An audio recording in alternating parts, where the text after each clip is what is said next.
Hindi ko nga gustong pumunta. Dumating ang email eksaktong 9:47 ng umaga. Subject line: Hapunan kasama ang mga Donnelly, Biyernes 7 ng gabi.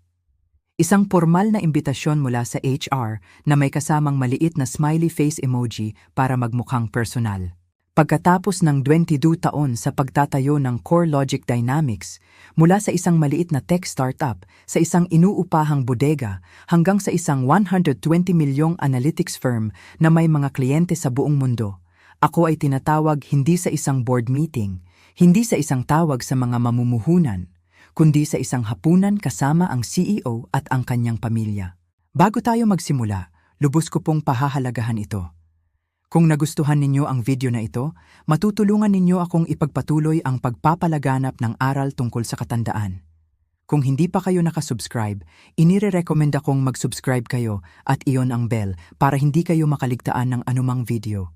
Kung nagustuhan ninyo ang video na ito, mag-comment lang po kayo sa unang pahina. Kung hindi ninyo ito nagustuhan, mag-comment lang po kayo sa unang pahina para ipaalam ninyo sa akin, para makagawa ako ng mas magandang video para sa inyo. Simulan na natin. Ang pangalan ko ay Maria. Ako ang unang empleyado na na-hire sa CoreLogic. Hindi lang ako bahagi ng kumpanya, ako ang kumpanya. Noong nagsimula ako, 3 lang ang kliyente namin at isang printer na nagba-jam kapag mali ang tingin mo dito.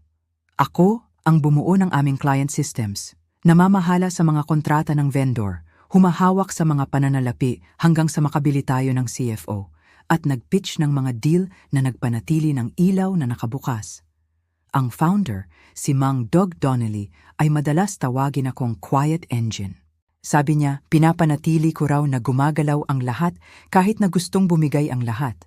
Pero nitong mga nakaraang panahon, naramdaman ko na ang pagbabago.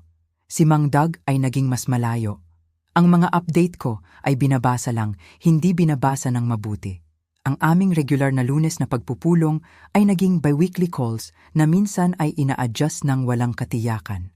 At dumating ang mga intern, bata, maingay, mga salitang buzzwords na lumilipad sa kanilang bibig na parang confetti.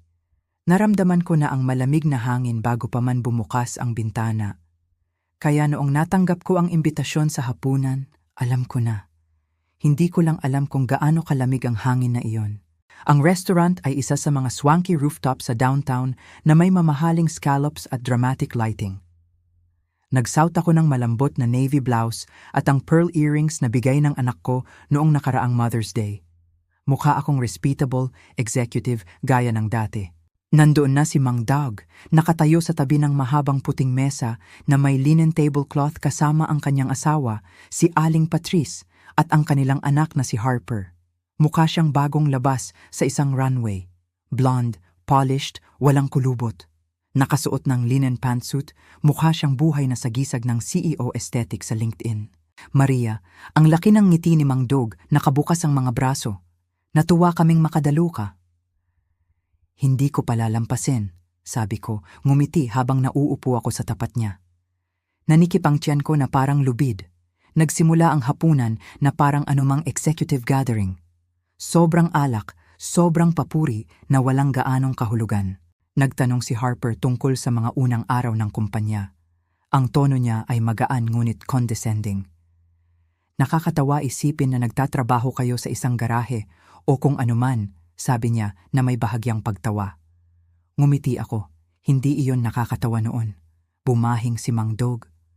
Sa totoo lang, nailigtas ni Maria ang kumpanya 2 beses sa unang 20 taon. Nakuha niya ang defense contract na nagbigay sa atin ng unang ₱1,000,000. Ngumisi si Harper. Bawat kumpanya ay nangangailangan ng building blocks nito. Dapat umalis na ako noon, pero nanatili ako dahil gusto kong makita kung hanggang saan sila pupunta. Sa kalagitnaan ng main course, kumakain ng halibut na may saffron rice. Nagpatong si Mang Doug ng kanyang mga kamay sa mesa na parang isang lalaking gumagawa ng peace offering. Maria, nagkaroon kami ng ilang long-term planning, sabi niya ng dahan-dahan. Higit ka pa sa instrumental sa paglalagay ng CoreLogic kung nasaan ito ngayon. Ito na nga. Pero habang inihahanda natin ang kumpanya para sa susunod na yugto nito, nararamdaman namin na panahon na para magdala ng bagong henerasyon, fresh energy, New vision. Pinanatili kong neutral ang ekspresyon ko. Si Harper ay kagagaling lang sa kanyang executive leadership program sa Stanford. Dagdag niya ng may pagmamalaki na para bang hindi ko pa na-mentor ang 5 ng nauna sa Ivy League. Mayroon siyang ilang magagandang ideya tungkol sa pag-modernize ng brand, paglipat sa blockchain, AI. Nakakabilib, sabi ko ng mahinahon. Ano ang transition plan? Tila gumaan ang pakiramdam niya. 6 weeks, magiging anino mo siya sa simula. Hahawakan namin ang formal na anunsyo pagkatapos ng quarterly call. Siyempre, merong generous package. Gusto naming maramdaman mong appreciated ka. Doon na lumapit si Harper, hawak ang kanyang tinidor, kumikinang ang mga mata. Oras na para umalis ka na, Lola, sabi niya na may maliit na ngisi. Hayaan mong kami na ang bahala dito. Tumahimik ang mesa. Kahit ang tinidor ni Aling Patrice ay nahinto sa ere. Tiningnan ko siya ng matagal. Pagkatapos ay ngumiti ako. Lubos kong naiintindihan. Dahil ang hindi nila alam, ang hindi nila kailanman naisip na tingnan, ay ang CoreLogic ay hindi lang isang kumpanya na tinulungan kong buuin. Ito ay isang kumpanya na pagmamay-ari ko sa paraang nakalimutan na nila. Si Mang Dog ay dating nagbigay sa akin ng 5% equity nung hindi natin kayang bayaran ang raise. Hindi ko ito ibinenta at tahimik ko itong minamasdan simula noon. Akala nila nakalimutan ko na. Si Mang Doug ay nagbigay sa akin ng 5% ng kumpanya noong 2003. 2 taon matapos naming simulan ang CoreLogic. Halos mabangkarote na kami. Kakatapos ko lang mag-all-nighter sa paglilinis ng isang billing disaster na muntik nang maging sanhi ng pagkawala ng pinakamalaki naming kliyente. Pumasok si Mang Doug sa opisina ko, pulang-pula ang mga mata at balisa at inabot sa akin ang isang pahinang kasunduan. Maria, sabi niya, hindi ko mababayaran ang halaga mo ngayon, pero kung malalagpasan natin ito, gusto kong magkaroon ka ng bahagi dito. Noong panahong iyon, halos hindi ko man lang ito tiningnan. Para itong thank you card kaysa kontrata, pagod na pagod ako, tapat, at nagtitiwala ng walang dahilan. Pero makalipas ang ilang taon, nang mag-incorporate kami at nagdala ng unang external investor, pinasuri ko sa isang abogado ang lahat ng pinirmahan ko. Doon ko nalaman na hindi ito symbolic. Ito ay totoong equity, voting rights, ownership. Hindi ko ito binanggit, hindi nagmalaki, hindi ko naalala si Mang Doug. Hindi ko kailangan. Ako ay bahagi ng fabric ng kumpanya o kaya'y naniniwala ako. Pero habang tumatagal, nagbago ang CoreLogic at nagbago rin si Mang Doug. Huminto siya sa paghingi ng input at nagsimulang habulin ang mga buzzwords. Ang mga consultant ay dumating at umalis, ngunit ang mga nguminggiti sa profile sa LinkedIn ni Harper ay nanatiling mas matagal. Bigla, ang halaga ay hindi na nasusukat sa katapatan o resulta. Ito ay nasusukat sa optics at hindi na ako angkop sa imahe. Sa susunod na Lunes, naglakad ako papunta sa trabaho na parang walang nangyari. Ngumiti sa reception, kinuha ang aking karaniwang itim na kape mula sa makina na umuugong pa rin na parang steam train. Nag-log-in sa aking email. Hindi pa nagagalaw ang aking access. Walang opisyal na anunsyo, tahimik lang. Si Luis, ang aming data engineer, ay huminto sa opisina ko na may pag-aalalang tingin na nagagawa niya kapag may mali. Okay ka lang ba? Tanong niya. Tumango ako. Basta isang hapunan lang kasama ang mga Donnelly. Napangiwi siya. Narinig ko na ang mga salita ay nagsisimulang kumalat. Nalilito ang mga tao. Tiningnan ko siya sa mata. Hayaan mo silang magtaka. Hindi pa ako handang ipakita ang aking baraha. Hindi pa. Sa halip, tinawagan ko ang shareholder portal at nag-log-in. Ang aking 5% ay naroon pa rin, hindi nagagalaw. At sa mga bagong mamumuhunan na nagdadala ng sariwang kapital, ang maliit na bahaging iyon ng pagmamay-ari ay lumago upang maging isang bagay na makabuluhan. Na-download ko lahat. Mga kasunduan sa stock, kasaysayan ng pagboto ng board, mga package ng sweldo ng ehekutibo.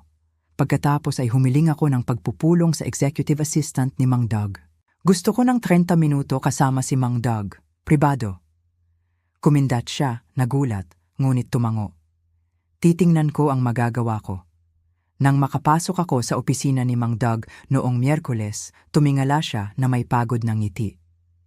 Maria, sabi niya, Itinuturo ang upuan sa tapat niya. Kumusta na? Naguguluhan fan sabi ko umupo. Hindi mo nabanggit ang equity na hawak ko pa rin. Napatigil ang kanyang ngiti. Akala ko na ibenta mo na. Hindi ko pa. Inilapag ko ang nakaprint na shareholder agreement sa kanyang desk. At maliban kung may mali ako, mayroon pa rin akong voting rights. Nagpatong si Mang Doug ng kanyang mga kamay. Maria, hindi kailangang maging komplikado ito. Nag-aalok kami sa'yo ng isang malaking exit package. Hindi pa ako aalis, sabi ko ng mahinahon. Suportahan ko ang transition. Gagawin ko ito ng may grace. Pero kung plano ni Harper na i-restructure ang kumpanya, kung balak niyang magdala ng sarili niyang team o magbenta ng mga asset, gusto kong magkaroon ng say. Napakunot ang noo niya.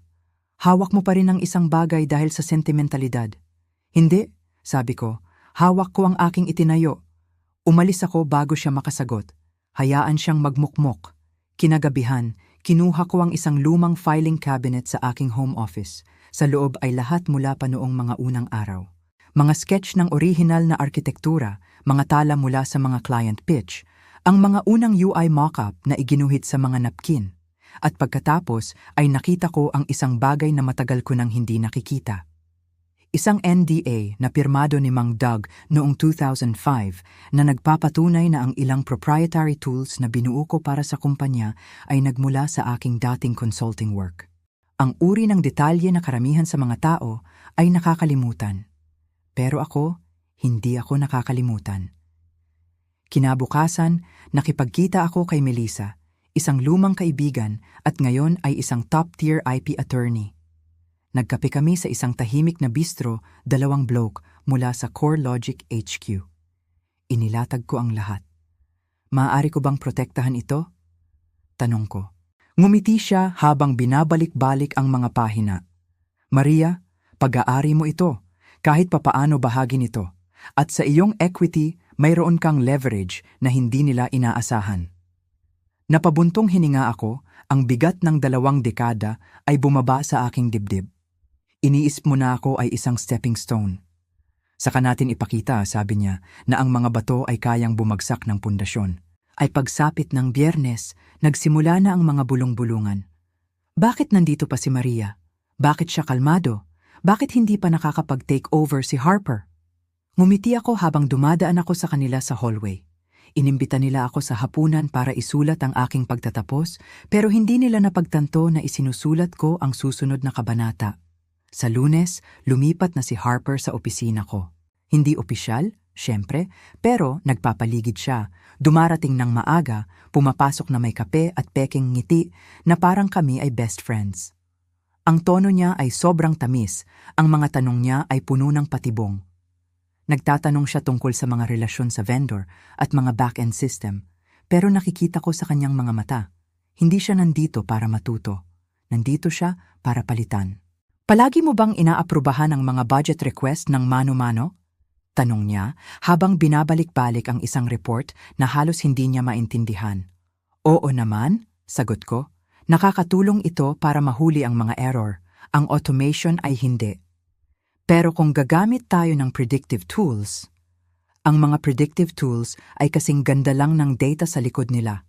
Mayroon pa rin tayong legacy clients na gumagamit ng mga system mula dekada na. Garbage in, garbage out. Kumindat siya, malinaw na hindi pamilyar sa konsepto. Pagkatapos ay ngumiti ulit. Medyo lumaka, ha?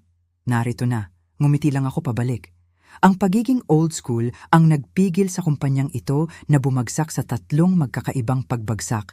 Pero huwag kang mahiyang matuto sa mahirap na paraan. Hindi niya nagustuhan iyon. Pagdating ng Miyerkules, nag-organisa na siya ng kanyang unang strategy meeting nang wala ako. Nagpadala ng mga imbitasyon sa leadership team maliban lang sa isang pangalan, akin. I-forward ni Luis ang imbitasyon sa akin. Ano man ang mangyari, inisip ko lang na gusto mong makita ito. Ang subject line, Vision 2.0, ang kinabukasan ng CoreLogic ay nagsisimula na ngayon. Cute. Nag-click ako sa agenda at agad kong nakita ang kanyang ginagawa. Bagong branding initiative, pag-hire ng mga bagong tauhan at operations, potensyal na outsourcing ng mga back-end services. Napatawa ako ng malakas. Outsourcing back-end? Kalahati ng client value natin ay back-end support. Hindi pumunta sa atin ang mga kliyente para sa makikintab na dashboard. Pumunta sila dahil alam natin kung paano panatilihing tumatakbo ang kanilang mga system kapag ang lahat ay sumuko. Hindi niya kilala ang kumpanya. Kilala niya ang kumpanya. Ang bersyon na kinukwento ng kanyang ama tuwing linggo ng brunch. Kahapon din, dumating si Mang Doug sa desk ko, isang bagay na hindi niya ginawa sa loob ng maraming taon. Maria, sabi niya, gamit ang political voice. Gusto kong masigurado na maayos ang transition. Nakakakuha na ng maraming visibility si Harper. Ang visibility ay hindi kaalaman? Sabi ko ng walang emosyon, huminto siya. Ikaw ang laging kaluluwa ng lugar na ito. Inimbita mo ako sa hapunan para alisin ang kaluluwa nito. Bahagyang napangiwi si Mang Doug, hindi iyon ang nangyayari. Kung gayon, ano iyon, Mang Doug? Dahil ako ang gumawa ng mga system. Ako ang nagpakalma sa mga investors. Ako ang humawak sa iyong kumpanya habang ikaw ay nagbabakasyon sa Napa. Katahimikan. Alam ko ang tungkol sa Series C dilution, dagdag ko. Nagpe-prepare ka ng kumpanya para sa acquisition. Nanlaki ang kanyang mga mata. Paano? Nandito na ako ng sapat para malaman kung paano nagbabago ang hangin. Hindi niya ito itinanggi. Tumingin lang siya sa sahig. Kailangan naming gumawa ng mahihirap na desisyon. Gusto ng board ang isang bagong mukha, isang bagong kwento. Isang kwento na, sa tingin mo ay hindi kasama ako. Nag-atubili siya. Nag-aalok kami sa iyo ng isang package. Hindi ako interesado sa iyong package, sabi ko. Interesado ako sa kung ano ang dapat sa akin. Naglakad ako palayo bago siya makasagot. Bumalik sa opisina ko, nag-email ako kay Melissa. Gusto kong ma-file ang provisional patents bago matapos ang linggo. Hindi lang ang lumang architecture, kundi pati ang mga improvements na binuo ko sa mga nakalipas na taon. Hindi ko sinusubukan sabotaging ang kumpanya, pero naglalagay ako ng linya. Anumang may fingerprint ko ay magiging legally protected. Huwebes ng umaga, nakita ko si Harper sa whiteboard na nagpaplano ng kanyang bagong client retention model.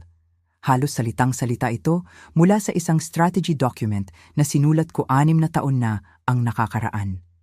Malamang ay naghalughog siya sa mga archive.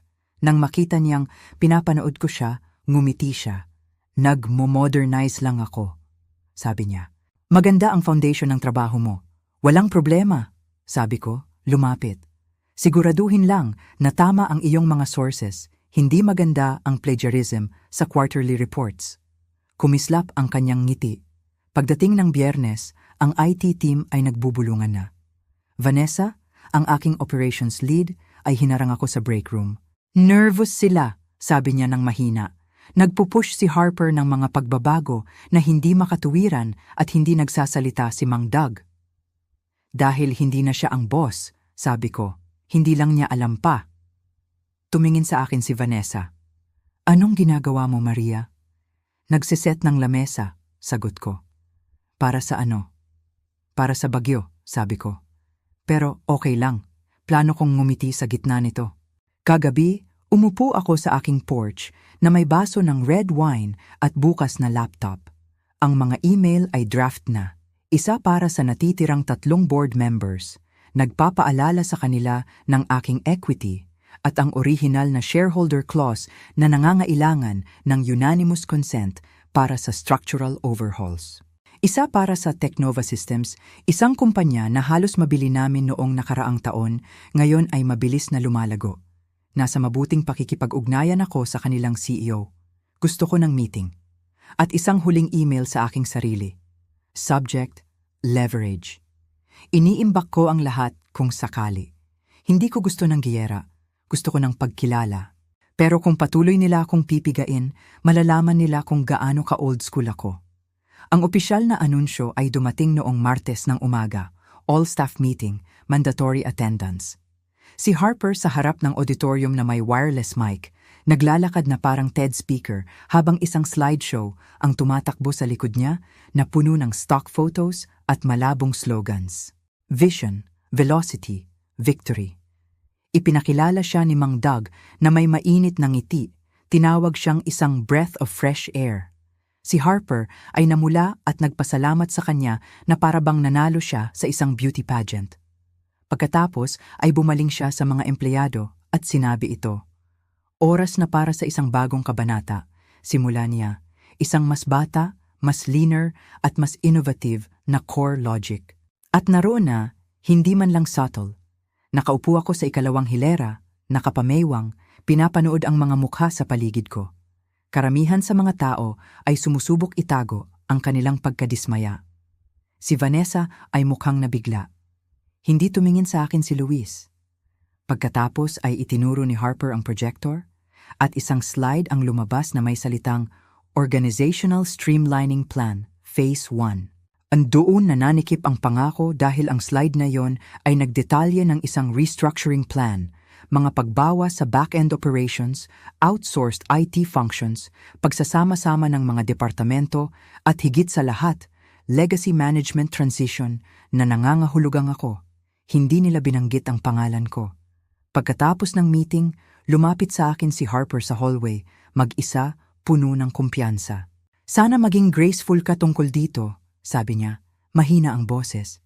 Iyon ang inaasahan ng mga tao sa mga veterano. Tinitigan ko siya. Ibig mo bang sabihin mga babae na nabuhay ng 3 CEO at nagtayo ng mga system na nagpapanatili sa lugar na ito? Hindi siya sumagot. Ngumiti lang na parang nagiging mahirap ako. Pagkahapon na yon, nagpadala ang HR ng opisyal na separation package, isang tseke na may maraming zero, isang NDA, at isang clause na nagsasaad na kailangan kong tumulong sa full knowledge transfer. At doon sila lumampas. Pumasok ako sa opisina ni Mang Doug, ang package sa kamay. Handa na siya para dito. Maria, simula niya. Hinayaan mo ang anak mong tumayo doon at magpanggap na ito ang kanyang ideya, sabi ko. Hinayaan mo siyang tawagin akong obsolete sa harap ng lahat. At ngayon gusto mo akong ipasa ang aking trabaho na parang isang tapat na lumang aso. Hindi ganoon. Eto nga, sabi ko. At hayaan mong linawin ko, hindi ako pipirma ng anuman. Hindi ngayon, hindi kailanman. Bumuntong hininga siya. Kung gayon pinipilit mo kaming i-terminate. Nakalimutan mo ang isang bagay, sabi ko habang inaabot ang aking bag. Mayroon pa rin akong shareholder seat. Kung susubukan mong paalisin ako ng walang board approval, lalabag ka sa orihinal na kasunduan. Nanlambot ang mukha ni Mang Doug. Iniisip mo na ang mga ideya ni Harper ay makintab at bago pero mapanganib ang mga ito. Ang pagputol sa back-end ay sisira sa iyong infrastruktura at ang predictive automation model na lagi niyang binabanggit. Hindi pa nga ito sumusunod sa mga kontrata ng ating kliyente. Alam mo yon. Sumandal siya, tahimik. Hindi ko sinusubukang isadlak ang barko, dagdag ko. Pero hindi ko hahayaang isadlak mo ako kasama nito. Kinagabihan, nakipagkita ako kina Vanessa at Luis sa isang tahimik na diner sa kabilang dako ng bayan. Inabot ko sa kanilang dalawa ang mga Manila envelope. Ano ito? Tanong ni Vanessa. Ebidensya, sabi ko. Na ang itinayo natin ay hindi lang mga linya ng code. Ito ay intellectual property. Nakadokumento, may timestamp, traceable. Sila ba ay isasampa mo sa korte? Tanong ni Luis. Hindi maliban kung pipilitin nila ako, sabi ko. Pero gusto kong pareho kayong maprotektahan. Nagpaplano na si Harper ng pangalawang round ng mga pagbawas. Mabagal na tumango si Vanessa. Ginagamit na niya ang PR team para sa press release. Nililinis nila ang bahay bago ang acquisition. Sinabi ko na ang core logic ay binipackage, ini-streamline, ginagawang isang shiny object. Napatingin si Luis. Pipigilan mo ba ito? Hindi. Sabi ko, i-shape ko ito. Sa susunod na 3 araw, nagtrabaho ako na parang multo. Tahimik, hindi kapansin-pansin, pero tumpak. Nakipagkita ako muli kay Melissa, nag-file ng cease and desist letter tungkol sa paggamit muli ng mga proprietary modules sa mga bagong system ni Harper. Nagpadala ako ng liham sa board, formal na abiso na balak kong bumoto laban sa restructuring maliban kung may neutral third-party audit na makukumpleto at nakipagpulong ako sa CEO ng Teknova sa tanghalian, isang simpleng pag-uusap. Pero nang banggitin ko ang nagbabagong pamumuno ng Core Logic, tumaas ang kilay niya. Nagpo-position sila para sa sale, sabi ko. Tumango siya ng dahan-dahan. Iyan ang magpapaliwanag sa talent na nakikipag-ugnayan sa atin. Ngumiti ako. Kung interesado ka, masasabi ko sa iyo kung aling mga system ang gusto mong protektahan at kung sino talaga ang nakakaintindi sa kanila. Pagdating ng Biyernes, ang pressure ay umabot na kay Harper. Ang boses niya ay may bagong talim sa mga meeting. Ang kanyang mga ngiti ay mas mahigpit. Ang kumpiyansa ay nabibiyak dahil ang mga taong inakala niyang kaya niyang pamunuan ay nagsisimula ng tumingin pabalik sa akin. At ang tanging ginawa ko ay ngumiti. Dahil ang bagyo na sinubukan niyang pakawalan, nagawa ko ng itayo ang mga dike. Sa Lunes, 3 sa mga makintab at bagong initiatives ni Harper ang nabigo. Ang vendor migration na ipinangako niyang makakabawas sa gastos ay naantala dahil sa integration issues na kilala rin bilang si Luis na tahimik na nag-pull ng plug sa isang compatibility patch na personal niyang sinulat 2 taon na ang nakakaraan. Ang proposal rebranding ay nakahold matapos itong ma-flag ng legal team dahil sa paglabag sa trademark ng isang mas maliit na tech firm, isang firm na personal kong kilala. Maaaring ako ang nagbigay ng impormasyon. At ang bagong predictive analytics model, ito ay nag-crash sa sandaling sinubukan ito sa live client data. Garbage in, garbage out, tulad ng aking babala. Pero hindi tumigil si Harper. Nagdoble siya ng pagsisikap. Nagpatawag siya ng meeting ng hapon na iyon, mandatory para sa lahat ng department heads. Ang boses niya ay putol-putol, pekeng ngiti sa gitna ng kanyang pagkadismaya. Nagdadaan tayo sa growing pains, sabi niya, pero gusto kong tiyakin sa inyo na nasa tamang landas tayo. Ang disruption ay hindi komportable. Mula sa sulok ng kwarto, nagtaas ako ng kilay. Ang disruption ay gumagana kapag may parachute. Tinanggal mo ang lahat ng safety net na mayroon ang kumpanyang ito. Matipid siyang ngumiti. Salamat sa iyong feedback, Maria. Nakaupo si Mang Doug sa katahimikan. Hindi na niya sinusubukang itago, isang figurehead lang na nakaupo sa isang upuan. Hinahayaang ang kanyang anak ang magpatakbo ng barko patungo sa isang iceberg. Pagkatapos ng meeting, naabutan ako ni Vanessa. 3 long-time clients natin ang tumawag ngayong araw, sabi niya, mahina ang boses. Nervous sila, isa ay nagbabanta na aalis kung bababa ulit ang kalidad ng serbisyo nila. Tumango ako. Hayaan mong hulaan ko, hindi pa binabalik ni Harper ang kanilang mga email. Iniisip niyang maghihintay sila. Hindi sila maghihintay. Umuwi ako ng gabing iyon, binuksan ang aking laptop at nagsulat ng isang 2 linyang email kay Daniel Renner. Subject, follow-up mula sa ating lunch. Kung seryoso ang board nyo, ngayon na ang tamang oras para kumilos.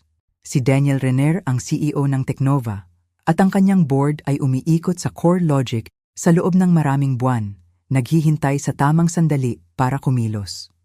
Hindi ko sisirain ng anuman, pero ibibigay ko sa kanila ang salamin.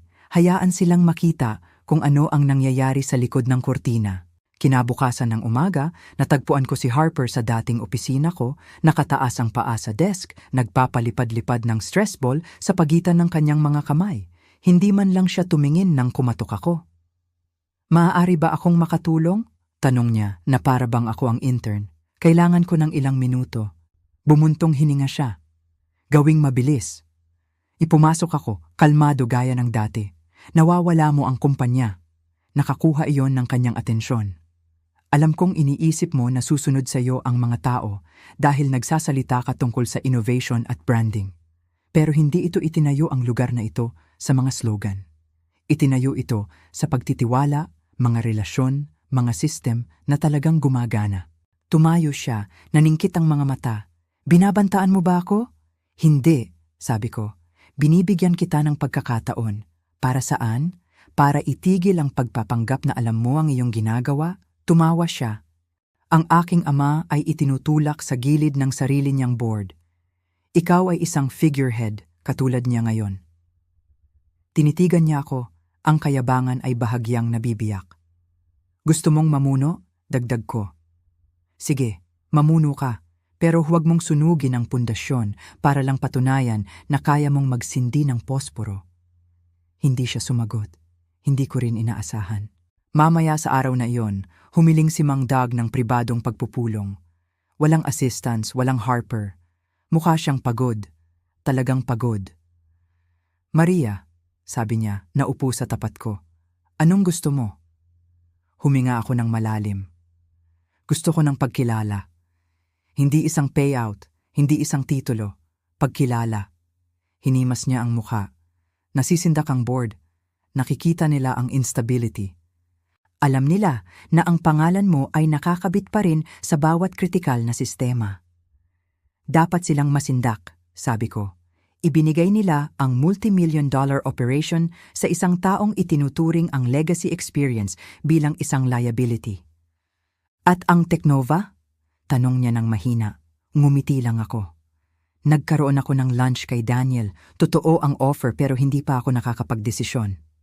Tumingin sa akin si Mang Doug. Talagang tumingin sa akin sa unang pagkakataon sa loob ng maraming buwan. Maaari kang umalis sa lahat ng ito. Maaari, sabi ko. Pero hindi ko gagawin dahil mahalaga ang aking itinayo. At kung gusto nilang patuloy na gamitin ito, gagawin nila ito sa aking mga kondisyon. Kinagabihan, nakatanggap ako ng text mula kay Vanessa. Nagpadala na ng opisyal na sulat ng pag-aalala si Client X sa board. Nagbabago na ang mga bagay. Nagreply ako ng 2 salita. Hold steady. Si Harper ang may mikropono, pero ako ang may entablado. At sa ilang galaw pa, ako ang magsusulat muli ng script. Ang boardroom ay puno, hindi lang pisikal, kundi visceral. Ang uri ng puno kung saan ang tensyon ay nakabitin sa hangin na parang static at lahat ay nagpapanggap na sila ay kalmado kapag halos hindi sila makahinga. Ito ay Huwebes, emergency session. Tinawag ito ng board. Ang CEO, ang interim leadership team, mga department head, at ako. Nakaupo si Mang Doug sa dulo ng mesa, mukhang 20 taon na mas matanda kaysa 2 linggo na ang nakalilipas. Nakaupo si Harper sa tabi niya, kinakabahang binabalik-balik ang isang leather notebook na wala pa siyang naisulat na isang kapaki-pakinabang na salita. At sa tapat ko, ang lalaking nakausap ko sa tanghalian, ilang araw lang ang nakakaraan. Si Daniel Renner, CEO ng Teknova, ngayon ay may suot na magalang, detached na ekspresyon ng isang tao na nag-e-evaluate ng mga organ ng isang kumpanya bago magdesisyon kung magta-transplant o aalis. Bago tayo magsimula, sabi ni Celeste, ang board chairwoman, kailangan nating harapin ang elepante sa silid. Tumango siya sa akin. Maria has brought to our attention several items, contractual, technical, and operational, that were not disclosed during our internal assessments of CoreLogic's transition phase. Napalingon ang ilang ulo. Ang mukha ni Mang Doug ay parang bato. Napatingin si Harper sa akin na parang sa wakas ay naintindihan niya na nakapasok siya sa isang bagay na mas malaki pa sa kanya. Nagpatuloy si Celeste. As per our original shareholder agreement, any attempt to restructure the executive function requires unanimous board approval if it affects stakeholders with more than a 3% share. Pumaling siya sa akin. Maria, gusto mo bang magsalita? Tumayo ako, hindi nagmamadali, hindi emosyonal, basta grounded. Hindi ako nandito para magdulot ng kaguluhan, simula ko. Hindi ko iyon nais kailanman. Nandito ako dahil sa loob ng mahigit 2 dekada ay ibinigay ko ang lahat ng aking makakaya sa kumpanyang ito at sa isang punto ay nagsimulang ituring ng mga tao iyon bilang kahinaan, bilang isang bagay na maaaring itapon. Nagsikip ang panga ni Harper. Hindi ko siya tiningnan. Hindi ko gusto ng korona, hindi ko kailangan ng titulo, pero gusto kong igalang ang aking trabaho. Gusto kong kilalanin ang aking mga kontribusyon. At gusto kong maintindihan ng kung sino man ang mamumuno sa kumpanyang ito na ang innovation ay walang ibig sabihin kung walang pundasyon na pagtatayuan. Nagkaroon ng katahimikan. Pagkatapos ay bumahing si Daniel, isang biglaan, awkward na tunog na nagpaikot ng mga ulo. Binasa niya ang kanyang ilong at nagpatuloy na parang walang nangyari. Pinapanood namin ito ng malapitan, sabi niya habang nakatingin sa paligid ng silid. At nakita namin ang fallout. 3 malalaking kliyente ang nagpahayag ng pag-aalala. 2 kliyente ang nag-pause ng contract renewals at batay sa internal reports, ang mga system na nagpapahalaga sa CoreLogic ay hindi kasing autonomous ng inaakala. Lumipat ang kanyang tingin kay Harper. Napatigil si Harper. Tumingin siya pabalik sa board. Nananatili ang aming offer, pero nakadepende ito sa leadership stability. At sa totoo lang, hindi kami magpapatuloy kung mananatili ang kasalukuyang transition plan. Binuksan ni Mang Doug ang kanyang bibig, pero nagtaas ng kamay si Celeste. Magkaroon tayo ng 10-minutong recess.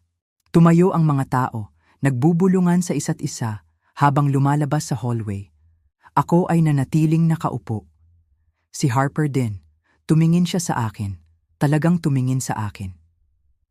Hindi ko sinadyang sirain ang anuman, sabi niya, maliit ang boses. Nakatagpo ko ang kanyang mga mata. Gusto mong patunayan ang iyong sarili, naiintindihan ko. Pero nag-swing ka nang hindi man lang nagtatanong kung ano ang ating sinasalag. Tinuring mo ang mga tao na parang mga hadlang at tinuring mo ako na parang isang footnote. Lumunok siya. Ano ang mangyayari ngayon? Yumuko ako ng bahagya. Hindi na yon sa akin nakadepende. Desisyon na yon ng board. 10 minuto pagkatapos, bumalik ang lahat sa conference room. Tahimik na tahimik. Ang mga upuan ay dahan-dahang napuno muli, ngunit walang ordinaryong ingay ng pag-uusap. Parang lahat ay nakatingin sa gitna ng mesa kung saan nakaupo si Celeste sa ulunan. Tumayo siya ng tuwid, walang notes sa kamay, diretsyong tumingin sa buong board at sa amin ni Harper. Effective immediately, simulan niya ng malinaw at walang pag-aalangan, si Harper Donnelly ay tinanggal sa lahat ng transition leadership duties. Nanigas ang katawan ni Harper, ngunit hindi siya nagsalita. Ang mga mata niya ay nanatili sa mesa, parang sinusubukang huwag mag-collapse. Si Mang Doug, dagdag ni Celeste na may bahagyang lambing sa boses, ay mananatili sa advisory role hanggang sa matapos ang acquisition period gaya ng napagkasunduan. Pagkatapos, bumaling siya sa akin. Ang tingin niya ay matatag, puno ng tiwala. Maria Carter, mangunguna ka sa isang transitional advisory team. Magre-report kayo direkta sa board at sa amin sa Technova. Ito ay hindi negotiable. Tumango lang ako. Walang ngiti, walang tagumpay na sigaw. Isang simpleng tango na nagpapahiwatig ng tanggap ko. Si Mang Doug ay bahagyang ngumiti, hindi sa tagumpay, kundi sa ginhawa. Si Harper ay nanatili lamang na nakaupo hanggang sa dahan-dahang tumayo at lumabas ng walang salita. Maya-maya sa linggo na iyon, sa isang tahimik na opisina malapit sa boardroom, pinirmahan ko ang aking consulting contract. 3 beses ang dating sahod, buong autonomy, autoridad sa system integration sa buong acquisition period. Walang co-lead, walang veto mula kanino man maliban sa board. Tahimik na umalis si Harper ilang araw pagkatapos. Walang goodbye email. Walang paalam sa team. Ang kanyang opisina ay naiwan na blangko, mga kahon lang sa sulok at bakanting mesa. Sa huling araw ni Mang Doug, nakasalubong ko siya sa lobby. Hinawakan niya ang kamay ko ng mahaba. Salamat Maria, sabi niya ng mahina. At patawad kung natagalan. Alam ko, sagot ko lang. Ngumiti siya ng bahagya bago lumabas sa revolving door. 2 buwan pagkatapos, opisyal nang naging bahagi ng Technova ang CoreLogic. Halos lahat ng staff ay nanatili dahil alam nilang ang pundasyon ay matatag pa rin. Pinili ko mismo ang bagong leadership team. Si Vanessa ang naging Director of Operations. Si Luis ang Engineering Head. Kalahati ng kumpanya ngayon ay nagre-report sa mga taong personal kong sinanay sa loob ng mga taon. Hindi na ako bumalik sa dating opisina. Nagtrabaho ako mula sa maliit na home setup ko na nakatanaw sa lawa. Tuwing umaga, naglalakad ako ng nakayapak sa deck, hawak ang kape, habang ang mga dashboard ay tahimik na naglo-load sa background at ang mga system na dinisenyo ko ay matatag pa ring tumatakbo sa ilalim. Isang gabi, dumating ang email mula kay Celeste. Subject, Legacy, Maria. Ang ginawa mo, ang paraan ng paghawak mo sa lahat ng ito, hindi pa namin nakita ang ganitong klaseng lakas. Hindi mo lang pinrotektahan ang iyong legacy. Ipinakita mo sa amin kung ano ang tunay na pamumuno, hindi sa pagsigaw o pag-angkin, kundi sa pagiging matatag na hindi matitinag. Binasa ko ito ng matagal. Pagkatapos, lumabas ako sa deck, tinitingnan ang lawa na tahimik sa ilalim ng buwan. Hindi ito tungkol sa paghihiganti, hindi rin tungkol sa kapangyarihan. Ito ay tungkol sa halaga, pagkilala rito, pagmamay-ari nito, at ang tahimik ngunit matatag na pagtanggi na hayaan itong kunin ni Numan mula sa iyo. At sa wakas, nakuha ko ito pabalik, hindi dahil ibinigay ito sa akin, kundi dahil kinuha ko ito mismo ng mahinahon, ng tama, ng walang ingay. Kung may gusto kang idagdag pa, halimbawa, isang epilogue ilang taon pagkatapos o isang maikling pagbabalik-tanaw kay Harper, sabihin mo lang. Perfect na ang flow nito ngayon, pero pwede pa nating gawing mas personal o mas malalim. Halos marinig ko ang paghinga ng buong kwarto. Si Harper ay nanigas sa kanyang upuan. Mukha niya ay nanatiling blanko, ngunit ang mga kamay niya sa ibabaw ng mesa ay bahagyang nanginginig. Si Mang Dog, patuloy ni Celeste, ay mananatili sa advisory role hanggang sa matapos ang acquisition period, gaya ng napagkasunduan. Maria Carter, bumaling siya sa akin, at sa unang pagkakataon ay may bahagyang ngiti sa kanyang labi, hindi ng tagumpay, kundi ng respeto. Mangunguna ka sa isang transitional advisory team. Magre-report kayo direkta sa board at sa amin sa Technova. Ito ay hindi negotiable. Hindi ako ngumiti. Tumango lang ako, matigas ngunit kalmado. Si Mang Doug ay bahagyang yumuko, parang tanggap na ang lahat. Si Harper, hindi siya tumingin kanino man. Nanatili lang siyang nakaupo, parang biglang nawala ang hangin sa kanya. Maya-maya sa linggo na iyon, sa isang maliit na opisina malapit sa boardroom, pinirmahan ko ang aking consulting contract. 3 beses ang aking dating sahod. Buong autonomy. Autoridad sa system integration sa buong panahon ng acquisition. Walang clause na mag-override sa akin. Walang co-lead. Ako lang. Tahimik na umalis si Harper ilang araw pagkatapos. Walang goodbye email. Walang farewell lunch o party. Isang umaga, wala na lang siya. Ang kanyang opisina, na dating puno ng framed awards at golf trophies, ay blanko na. Mga kahon lang sa sulok at isang bakanteng mesa. Sa huling araw ni Mang Doug bilang full-time, nakasalubong ko siya sa lobby. Hinawakan niya ang kamay ko ng mahaba, mainit pa rin ang palad niya kahit matanda na. "Patawad, Maria," sabi niya ng mahina, halos bulong. "Dapat mas maaga ko pa itong ginawa." "Alam ko," sagot ko lang. Hindi ko na kailangang magpaliwanag pa. 2 buwan pagkatapos, opisyal nang naging bahagi ng Technova ang Core Logic. Karamihan sa mga staff ay nanatili, hindi dahil sa loyalty sa bagong pangalan, kundi dahil alam nilang ligtas ang trabaho nila sa ilalim ng bagong direksyon. Pinili ko ang bagong leadership team ko mismo. Si Vanessa, na noon pa man ay kasama ko sa mga pinakamahirap na deployment, ay naging Director of Operations. Si Luis ang namuno sa engineering. Halos kalahati ng buong kumpanya ngayon ay nagre-report sa mga taong personal kong sinanay at pinagkatiwalaan sa loob ng maraming taon. Hindi na ako bumalik sa dating opisina ko. Nag-set up ako ng maliit na home office sa bahay ko malapit sa lawa. 2 beses sa isang linggo, maagang-maaga akong naglalakad nang nakayapak sa wooden deck, hawak ang mainit na kape, pinapanood ang pagsikat ng araw habang ang client dashboards ay tahimik na naglo-load sa background. Ang mga system na dinisenyo ko noon, mga yaon na dating tinatawag na legacy code ni Harper, ay tahimik pa ring tumatakbo sa ilalim, mas matatag kaysa kailanman. Isang gabi, habang tahimik ang bahay, dumating ang email mula kay Celeste. Subject, Legacy, Maria. "Ang ginawa mo, ang paraan ng paghawak mo sa lahat ng ito, hindi pa namin nakita ang ganitong klaseng pamumuno. Hindi mo lang pinrotektahan ang iyong legacy. Ipinakita mo sa amin kung ano talaga ang tunay na leadership. Hindi sa pagsigaw, hindi sa pag-angkin, kundi sa pagbuo ng isang bagay na hindi madaling sirain." Binasa ko ito ng maraming beses. Pagkatapos, isinara ko ang laptop at lumabas sa deck. Hindi ito tungkol sa paghihiganti. Hindi rin tungkol sa kapangyarihan. Ito ay tungkol sa halaga, pagkilala rito, pagmamay-ari nito, at ang tahimik ngunit matatag na pagtanggi na hayaan itong kunin ni Numan mula sa iyo. At sa wakas, nakuha ko na ito pabalik. Hindi bilang regalo mula sa iba, kundi dahil kinuha ko ito mismo.